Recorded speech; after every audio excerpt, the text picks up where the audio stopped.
درود و وقت بخیر. این بار با سریال جدید و خفن در خدمتتون هستیم. حتما این سریال رو تماشا کنیم که با ریتینگ بالایی که تو این 2 قسمت داشته طرفداران و مخاطبین زیادی رو به خود اختصاص داده.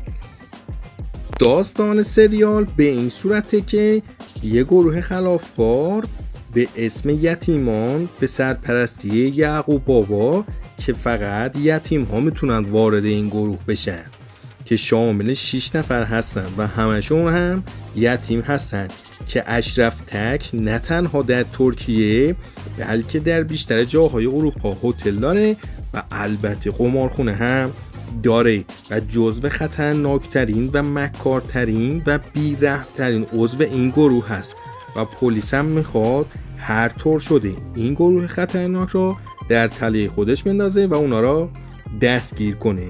اگه تا اینجای ویدیو خوشتون اومده ممنون میشم ویدیو رو لایک و سابسکرایب کنین و برای دوستان خودتون بفرستین. اینجا اشرف خودش 3 نفر رو همراه داره به نامهای گردال، مسلم و فاروق که اشرف را به زندگی پیوند زدن. مخصوصا گردال با بازی نجیب مملی که نزدیکترین کس به اشرفه.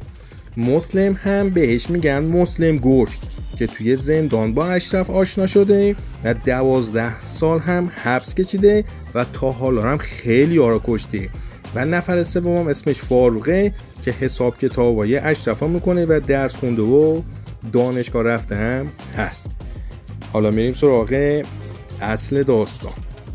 اشرف در اصل رهبر یک سازمان جنایتکار است و هرچه میخواهد دارد. او خیلی جسورم هست، قدرت، پول و کلی آدم هم دور و برش هست که هر کاری بخواد را انجام میده.